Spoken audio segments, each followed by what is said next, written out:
Hello children, good morning to you all. I am Mrs. Vijayalakshmi Ramakrishnan, your physics tutor. Today I am going to take the chapter Dual Nature of Matter and Radiations. This lesson is very important children. It has got 6% weightage. Means you can expect at least three questions from this particular lesson. It is full of formulae. So we have actually concised everything in our revision notes. All the important formulae you'll have to learn. It's a very important lesson. You can expect numericals from this, more numericals from this lesson than the theoretical questions. So you'll have to be thorough with the formula. Before that, let me tell you how to access these revision notes and the tests series. Go to clay6.com. This is our home page. Go to the practice session. You can see different packages. Select Need Premium. Go to the revision notes. Revision notes are nothing but the important formulae and concepts which you have concised in a very short form, where we have found out each and every formula and concepts which you have, which is going to be very important for in need form of view. You can see this is very important. So go through all the formulae we have done for all the chapters, right from the first chapter to the last chapter for both grades 11 and 12. So you can go through everything for all the 3 subjects we have done. So it's very important to learn the concepts in this particular chapter. So quickly, let us go through the revision notes where we have given the important formulae. As I told you, this lesson has 6% weightage, means it's very important. And it's quite a complicated lesson also, even though it's a very small lesson. But basically, when we talk about this lesson, it is very important and it's full of formulae. So you'll have to remember all the formulae. The conceptual questions which can be expected from this lesson is very low. Maybe very few questions are theoretical questions. Otherwise, it is full of formulae and working out only. So lots of numericals. You can expect more of numericals from this lesson. So look into the first one, de Broglie wavelength lambda, which is equal to h by mv, where h stands for the Planck's constant, m the mass, and v the velocity, where m is equal to m0 by root of 1 minus v squared by c squared. M0 is the rest mass, v is the velocity, c is the velocity of light, v is the velocity of the particle, and c is the velocity of light. And for electron, lambda has been calculated to be 12.27 by root v Armstrong. So the wavelength of electron is equal to 12.25 by root of v degrees Armstrong. Okay. De Broglie wavelength of a particle. So see, lambda is equal to h by mv. When the mass and velocity is given, you can use this formula. When the energy of the particle is given, you have to use this formula. Lambda is equal to h by 2 mv. Suppose E and the volt applied potential is given, then you can apply the formula h by root of 2 mv. So you have 3 formulae for lambda. Remember, look into the data, analyze the problem properly, and then decide which formula to be used, and then you can use this. Okay. Next is the photoelectric current. Photoelectric current depends on intensity of incident light, potential difference applied between the 2 electrodes, and the nature of the emitter material. So this is going to be very important. Maybe one question can be from this concept also. Okay, so it depends upon the intensity of the incident. Or if you understand this concept, then it is going to be easy for you to apply the questions, which formula to apply. Okay, so the number of photons per second per unit area is equal to phi by E, where phi is the work function and E is the electric field. Yeah, E is the energy. So that is equal to energy flux by energy of the photon per second. Energy is the, where E stands for the energy. Phi is the energy flux or the work function. You can also say it as a work function divided by energy of the photon per second per unit area. Or you can also say it as energy radiated per second divided by energy of each photon, that is P by E. You can also put this formula. Work function phi 0 is equal to nu 0 h nu 0, which is equal to hc by lambda 0, where h is the Planck's constant and c is the wavelength of light. Kinetic energy of emitted photoelectron. Kinetic energy is, so you can expect problems related to this also. Kinetic, maximum kinetic energy, or find out the kinetic energy, or kinetic energy might be given and you might be asked to find out lambda or the work function, either way. So that is equal to half mv squared, mv max squared, which is equal to h nu minus phi 0. Phi 0 is the work function, you know, h is the Planck's constant and v is the velocity. Nu is the frequency. Now, you know, nu is equal to c by lambda. So we can substitute that. So that is equal to hc by lambda, which is minus hc by lambda 0, which is equal to EV0. So this is what we saw in the previous formula also. You can apply that also. Okay, EV0. This is very important. This formula is very important. So kinetic max is given by EV0. That E is the charge of the electron and V is the potential applied. Kinetic energy of each photon E is equal to h nu, which is equal to hc by lambda, where h is the Planck's constant, c is the velocity of light, and lambda is the velocity, wavelength. Moment of each photons is P is equal to h by lambda. Momentum of each photon is P is equal to h by lambda, which is equal to h nu hb by c. Energy E is equal to, you know, E is equal to mc squared. So from that we can calculate m to be equal to E by c squared. Now substituting for that you get, which is equal to h nu by c squared, or 1c and 1c gets cancelled. So from this you get E is equal to h by c lambda. So instead of deriving every time, if you know the formula, read the data, read the sum properly, find out what are the data given, and if you are now, you have analyzed the problem properly, and then you are sure to do the sum. Now see which formula has to be applied, and then you can directly. So for this you need to know all these. It's a very short lesson and you have only limited formulae in this. So it's going to be quite easy for you. So the numericals will be straightforward questions simply based on these formula only. So once you are now going to be thorough with the formula, then it's easy to crack these questions. All right. Now we'll go to the test series. So we have a test series for all the three subjects: physics, chemistry, and biology. And we have the needful tests also. So we have tests for, chapter-wise tests also. So you can, chapter-wise, many number of chapter-wise tests. So once you have attempted everything and sure of all these concepts and the formulae, you can go to the needful tests and take the full tests. So you have different colors. Now the green bubble says you have attempted the test once. The blue bubble says you have not attempted, you have not taken the test. So even if you have taken the test once, you can take it any number of times until or otherwise you're going to be thorough the concepts and you're happy with your results. Until then you can go on repeating the test again and again. And finally, once you're done with that, you can go to the next chapter. Likewise, next test. So we have different tests. So for each chapter, we have lots of tests. Likewise, we have 117 tests. So we can get all the questions. And then like this, you can go for all the subjects like physics, chemistry, and biology. And finally, you can, bubble says it's a random test.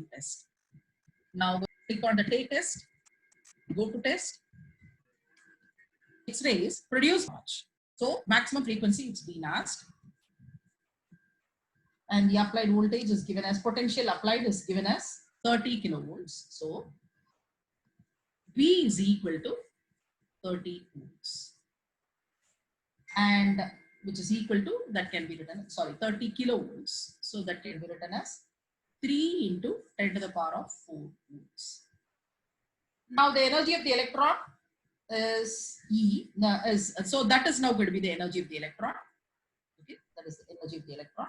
So maximum frequency produced by the X-rays is say, let us take S5, then you know E is equal to H mu. Where H is equal to the Planck's constant. H value, you know, is 6.626 into 10 to the power of minus 34 joules. Or from this we get V is equal to, it's maximum frequency is being asked. So nu is equal to E by H. From this we get, from this formula we get U is equal to E by H. I can put it as small e only. So that is equal to 1.6 in 10 to the power of minus 19 into 3 into 10 to the power of 4. That is the big E. Okay, this is E is now going to be E. I'm writing this. Okay, so divided by the Planck's constant, 6.626 into 10 to the power of minus 34. So that gives you 7.24 into 10 to the power of 18 hertz. So let's see which option is correct. 7.24 into 10 to the power of 18. So it's a direct application of the formula. Option C is correct because all have the same thing, but look into the powers. So it is 10 to the power of 18 which we got. So C option is correct. The second problem, the work function of cesium metal is 2.14 electron volts. When light of frequency 6 into 10 to the power of 14 hertz is incident on the metal surface, photo emission of electron occurs. What is the stopping potential of the emitted photoelectrons? Let us quickly solve this. This is also a numerical based on a direct application. Stopping potential is V0. So kinetic energy in terms of stopping potential, we saw it was kinetic energy is equal to EV0. Right? So, or from this we can say E0 is equal to kinetic energy divided by E. So that has been given. So 0.345 into 1.6 into 10 to the power of minus 90 divided by 1.6 into 10 to the power of minus 90, or which is equal to 0.345 volts. Let's see which option is correct. Yeah, option B is correct. Click that, go to the next. So again, you have the same magnitude. I mean, the answers are same, but look into the units. One is in electron volts. So you'll have to see which is the correct option. So we have calculated only, we have converted to volts, and then we have our answer is in volts only. So we can take the answer as 0.345 volts. Okay. Next is the photoelectric cutoff voltage in a certain experiment is 1.5 volts. What is the maximum kinetic energy of the photoelectrons emitted? Okay. This is also a direct application of the formula. Photoelectric cutoff voltage V0 is given as 1.5 volts. All right. Now the kinetic energy is equal to EV0. That is the charge of the electron. So therefore kinetic energy is equal to, now you know the values, 1.6 in 10 to the power of minus 19 is the value of E, you know that, and V0 is given as 1.5. So when you calculate that, that gives you 2.4 into 10 to the power of minus 19 joules. Let's see which option is correct. 2.4 into 10 to the power of minus. So option A is correct. Like that. Go to the next. Monochromatic light of wavelength 632.8 nanometers is produced by a helium neon laser. The power emitted is 9.42 megawatts. How many photons per second on the average arrive at the target irradiated by this beam? Assume the beam to have uniform cross section which is less than the target. All right. This is an interesting question. So lambda is given, the power is given. So from this he's asking how many electrons, how many photons are being emitted. So energy per photon is given by E is equal to hc by lambda. So let us calculate that. 6.626 in 10 to the power of minus 34. C, you know, is velocity of light, 3 into 10 to the power of 8, divided by wavelength was given as 632.8, converted to nanometers. So that will give you converted to meters, that gives you 10 to the power of minus 9. So when we simplify, the value we are getting is 3.131 into 10 to the power of minus 90 joules. Now, we'll have, but he's asking you to, we have found out the E only, the energy only. Now he's asking you the number of photons arriving. So number of photons arriving per second at a target irradiated by the beam. Let us take it as N. Okay. Let us take the number of photons, which is now going to be irradiated. Let us take it as E. Let us take it as N. So N is equal to P by E. Where P is the power. Power is given. So having known all the values, you can directly substitute it. 9.42 into 10 to the power of minus 3 divided by 3.131 into 10 to the power of minus 90 joules.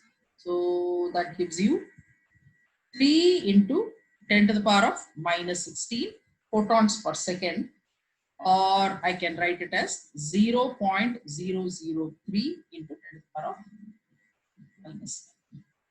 Oh, sorry, this should be plus 16 students. It's fine. Plus 9. So that will give you 0.003 plus 9. Okay. Yeah. When this 19, when it goes up, it will become plus 19, right? So that is 9. Yeah. So option again 0.003 10 to the power of 19. First option is correct. Again, look into the powers as well as the units and then click the correct answer. Next is the energy flux of sunlight reaching the surface of the earth is 1.388 in 10 to the power of 3 Weber per meter squared. Sorry, watts per meter squared. Sorry, Weber per meter squared only. How many photons per square meter are incident on earth per second?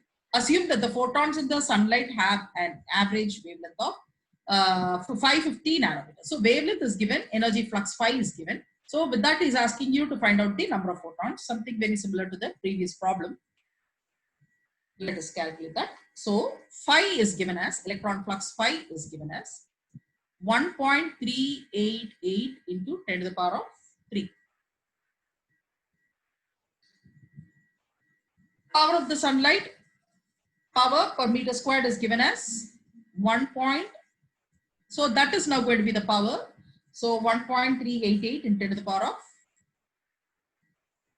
3 watts. Okay. Or power per meter squared. Power per meter squared. Sorry children, this is watts only. This is watts only. So power is given as, power of the sunlight is now given as 1.388. Power per meter squared will be given as 1.388 in 10 to the power of 3 watts. Now, the average wavelength of photons in the sunlight is going to be lambda is equal to, this is given as 550 nanometers. So converted to meters, so that will give you 550 into 10 to the power of minus 9 meters.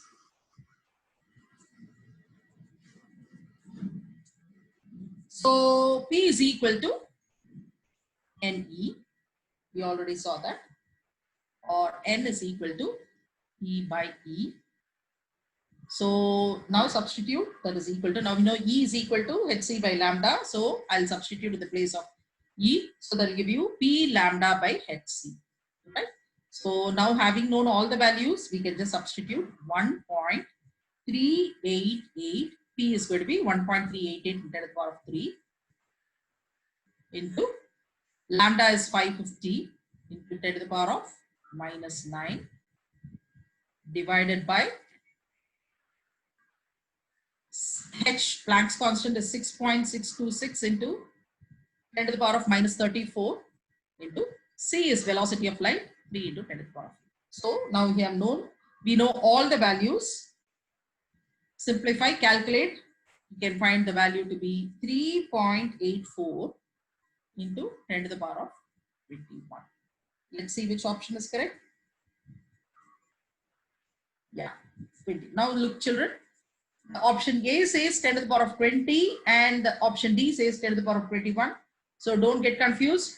Look into the data. So we have found out 10 to the power of 21. So that option is correct. Calculate that. Go to the next. Save on that and then go to the next. Now coming to the sixth one. A 100 watts sodium lamp radiates energy uniformly in all directions.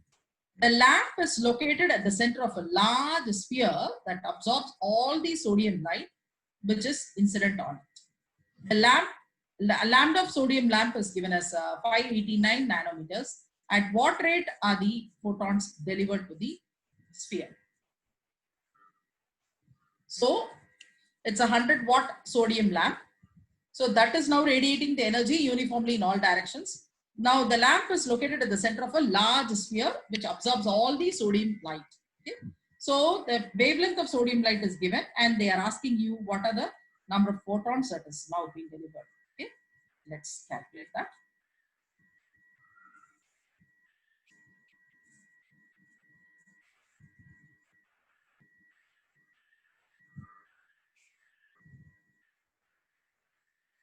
Just a second, student. Did we do the fifth one?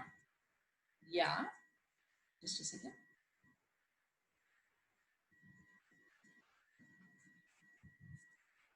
.8. Yeah.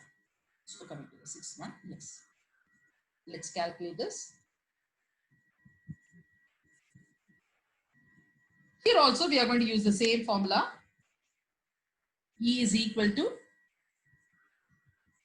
Hc by lambda, which is equal to 6.626 into 10 to the power of minus 34 into 3 into 10 to the power of 8 divided by 589 into 10 to the power of minus 9. The wavelength we have now converted to meters. So when we simplify this, the value we get is 3.37 into 10 to the power of minus 90 joules. So number of electrons delivered N is equal to P by E, where P is the power and E is the energy. So which is equal to, that is given as 100 divided by, we have already calculated E to be 3.37 in 10 to the power of minus 19, or when this goes up, that gives you 10 to the power of plus 19. So 100 by 3.37 is 2.96 into 10 to the power of 20 photons per second. Look into the units also carefully. So 2.96 in 10 to the power of 20. 2.96 to the power of 20. Yes, B option is correct. Take that. Go to the next. The seventh one. The threshold frequency for a certain metal is 3.3 in 10 to the power of 14 hertz. 3.3 in 10 to the power of 14 hertz. If the light of frequency 8.2 in 10 to the power of 14 hertz is incident on the metal, predict the cutoff voltage for the photoelectric emission. All right. This is again a numerical based on the formula which I've read. So what are the data given? V0 is equal to 3.3 into 10 to the power of 14 hertz. Sorry, 14 u0. Sorry, it's not v0 children. u0 is so many hertz. Okay. And nu is given as 8.2 into 10 to the power of 14 hertz. So cutoff voltage is V0. Okay. So now you know EV0 is equal to H into nu minus nu 0. So having known all values, we can directly apply minus nu 0 by E. So we know nu, we know H, we know nu 0, we know E. Just simply substitute. So that gives you 6.626 into 10 to the power of minus 34. So by this time, the value for Planck's constant should be thoroughly. So that into nu is 8.2 into 8.2 into 10 to the power of 14 minus u0 was 3.2, right? 3.3 into 10 to the power of 14 divided by, you know, the value of E is 1.6 into 10 to the power of 19 minus 19. So when you simplify and calculate this, that value gives you, so we can also put it like say 6.626 into 10 to the power of minus 34. I can take 10 to the power of 14 as a common factor. So that will give you 8.2 minus 3.3 divided by, we can take this 10 to the power of 19 also as 10 to the minus 19. When it goes up, it will become 10 to the power of minus 19. So 1.6, which is nothing but 6.626 into, when we subtract this, that gives you 4.9 into 10 to the power of minus 34, that will give you minus 20 minus 39 divided by 1.6. So when we calculate this, simplify this and calculate and convert it to volts, that gives you 2.0292 volts. Okay. So let's see which option is correct. Yeah. So 2.2. So option D is correct. So it is not kilovolt. We have converted to volts. So it is 2.0292 volts. Okay. Yeah. Eighth one. The work function for a certain metal is 4.2 electron volts. Will this metal give photoelectric emission for incident radiation of wavelength 589 nanometers? You can expect these type of questions, children. Very, very important, children. So make sure how we are going to do it. Okay. Let's see how we are going to do this. Now look. 5 0 is equal to 4.2 electron volts. Lambda is given as 589 nanometers, or we can convert it to meters. 589 into 10 to the power of minus 9 meters. Now the energy E is given as Hc by lambda, which is equal to 6.626 into 10 to the power of minus 34 into velocity of light is 3 to 10 to the power of 8, and lambda is given as 589 into 10 to the power of minus 9. So when I simplify this, that gives 3.33 into 10 to the power of so minus 34. When it goes, this goes up, so it will become 9. So when we calculate, that gives you 10 to the power of minus 9. Okay. Joules, so many joules divided by, so we have to convert it to volts, electron volts, so that divided by 1.6 into 10 to the power of minus 19. Okay, 10 to the power of minus 19. So that gives you, when we calculate this, that gives you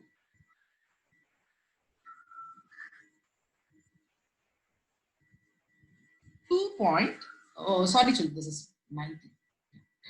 So this will be cancelled. So when I divide this, I get it as 2.0 2.08 electron volts.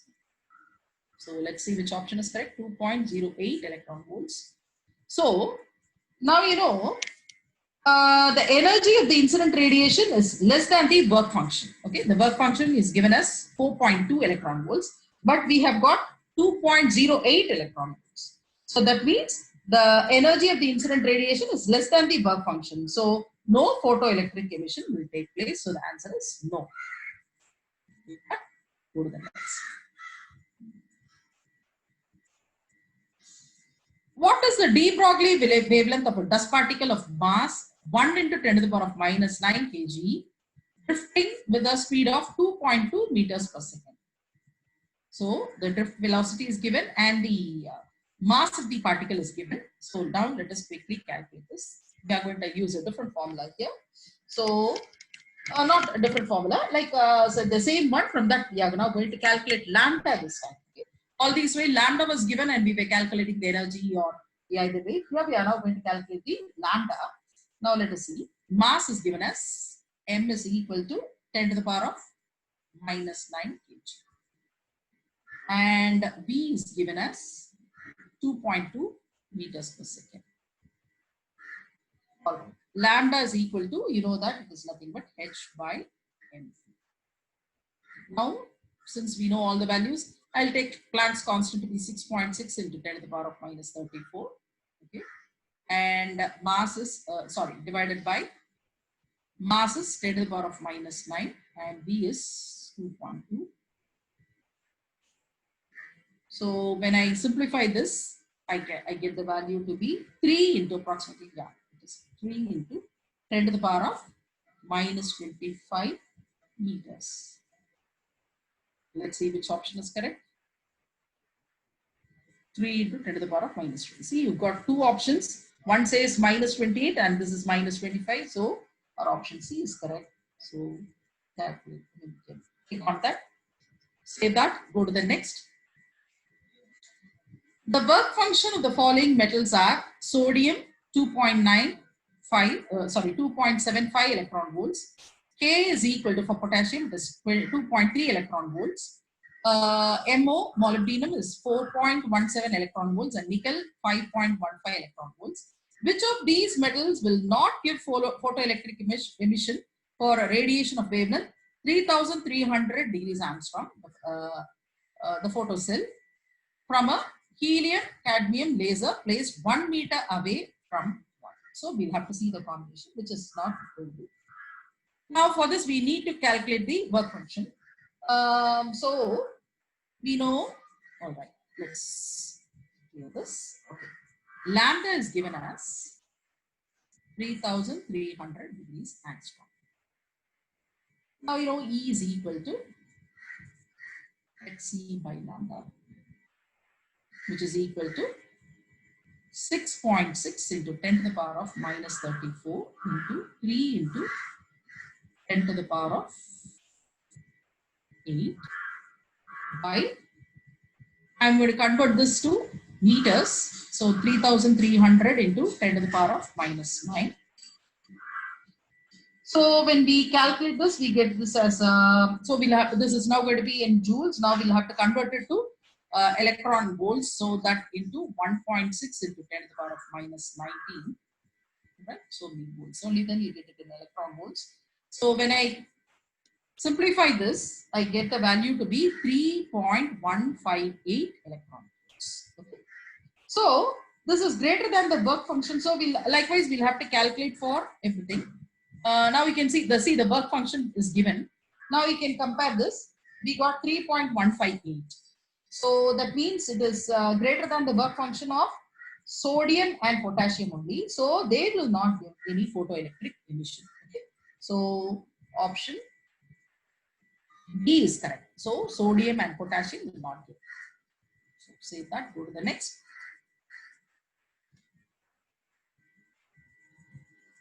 Compute the typical de Broglie wavelength of an electron lambda in a metal of 27 degrees Celsius and compare it with mean separation between two electrons in a metal which is about to be, which is given to be about 2 into 10 to the power of minus 10 meters. This is an interesting question. All right.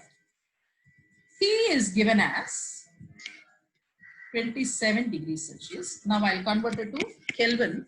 So you know that is equal to 273 plus 27, which gives you 300 Kelvin. Now you know lambda is equal to h by root of 3mkt. Look, we are using another formula here because temperature is given. So we are using the other formula.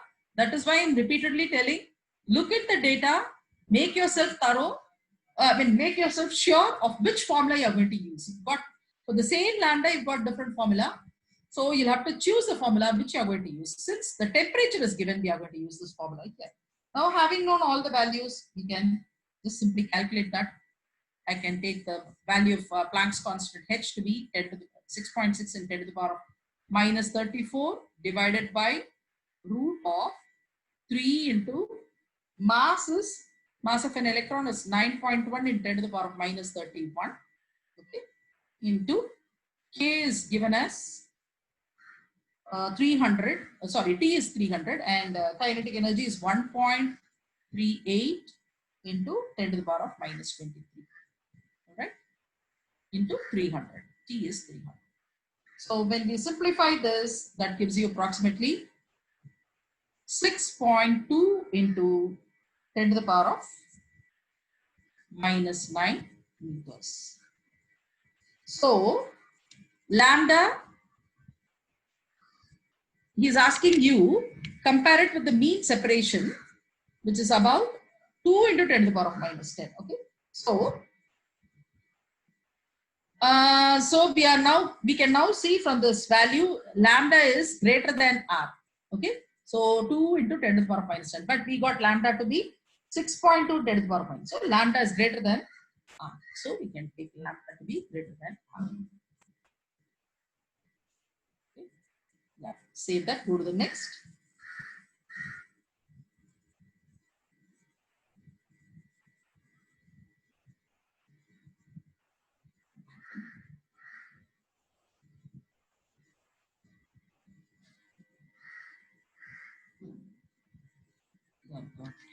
Just a second, children. Let me see. Yeah. The threshold frequency for a metallic surface corresponds to energy of 6.2 electron volts, and the stopping potential for a radiation incident on the surface is 5 volts. The incident radiation lies in which region? Ultraviolet region, infrared region, visible region, and the X-ray or the X-ray region. Let's see which option is correct. So let us quickly calculate this. So h nu 0 is equal to, it is given as 6.2 electron volts. Now EV0 is given as 5 electron volts.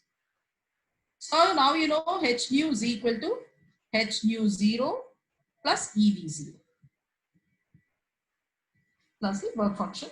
So that gives you 6.2 plus 5, which is equal to 11.2 electron volts. All right. Now you know h. This is nu is equal to c by lambda. So let me write this as hc by lambda. But that is going to be equal to 11.2. Now we need to calculate lambda. So therefore lambda is equal to hc by 11.2.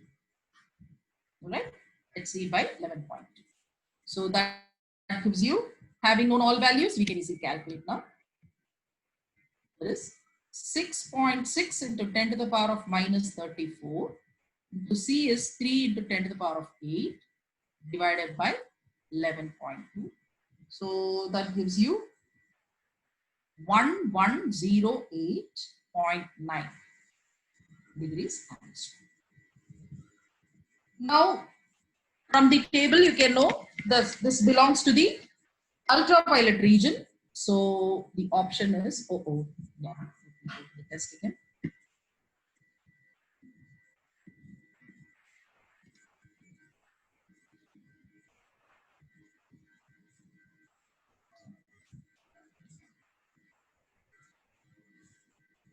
So that was the 12th question. Yeah. So he calculated the value to be 1108.9, which lies in the ultraviolet region. So ultraviolet region, A is the correct option. Save that, go to the next. Time taken by a photoelectron to come out after photons strikes is approximately what? Now, the photoelectric effect is an instantaneous phenomenon. Okay, so it is happening very it's a very quick process, and so it is an instantaneous phenomenon, you can say that. So obviously it will take very less time. So you can see that it is now going to be approximately, it will take 10 to the order of 10 to the power minus 10 seconds. So save that, go to the next. Which of the following radiations have the least wavelength? So obviously we have studied in the electromagnetic waves. There also we have studied the spectrum. So you should, by this time, you should be thorough with the spectrum, the frequency and the wavelength range also. So from this we can calculate, obviously it is now going to least wavelength. So that which has the greatest, maximum frequency will have the least wavelength, right? So it is now, obviously it is the gamma rays. So click on that, go to the next. An X-ray tube operates on 30 kilovolts. The minimum wavelength required is how much? Let us solve this.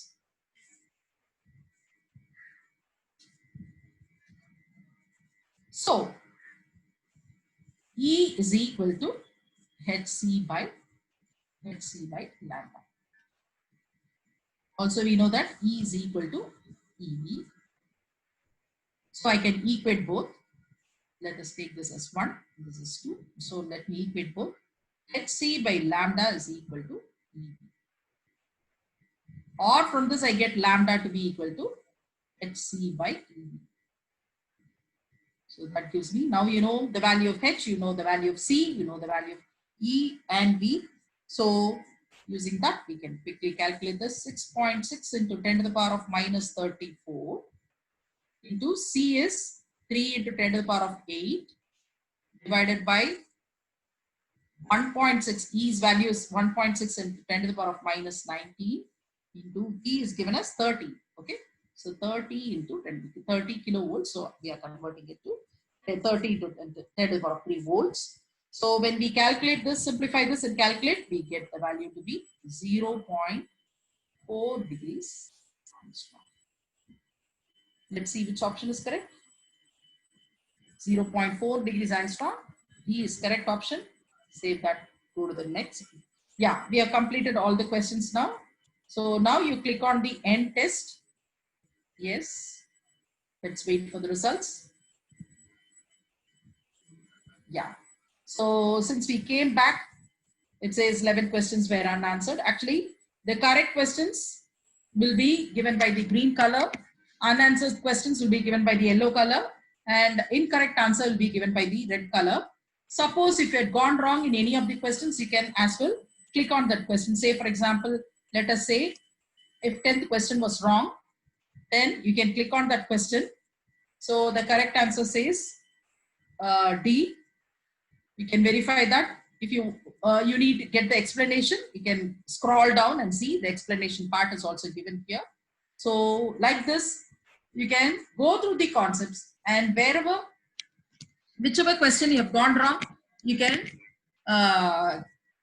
rectify that by calculating again. You can now, you have got the explanation part, you can verify that and then make yourself clear of the concept and the which formula to be. Sometimes see, as I told you, there are so many formulae which can be applied. So you all, what is necessary, what is the important part is you have to analyze and know what formula you are going to apply. Be sure of that. That part is very important. So once, otherwise what happens is you'll be stuck halfway through. So that shouldn't happen. Go through the, go through the numericals. Otherwise it's going to be pretty easy. Once you're thorough with the, once you're sure of what formula you're going to apply, then yeah, all the data has been given and it's going to be straight application. That's it. And the multiplication part and the division part, whatever it is. So it's going to be straightforward question. So that is why I'm repeatedly telling every day that you have to look into the formula and analyze yourself. I mean, look into the numericals, analyze which formula you're going to apply. Look into the data. So be clear. Make yourself sure. I'm going to use this formula. I have all the, for this formula, whatever data is needed is being given in this numerical. So I'm going to use this. So make yourself thorough and then. Okay. So you can make use of the revision notes, which has got everything, what all you need for the revision. So time management is very, very important.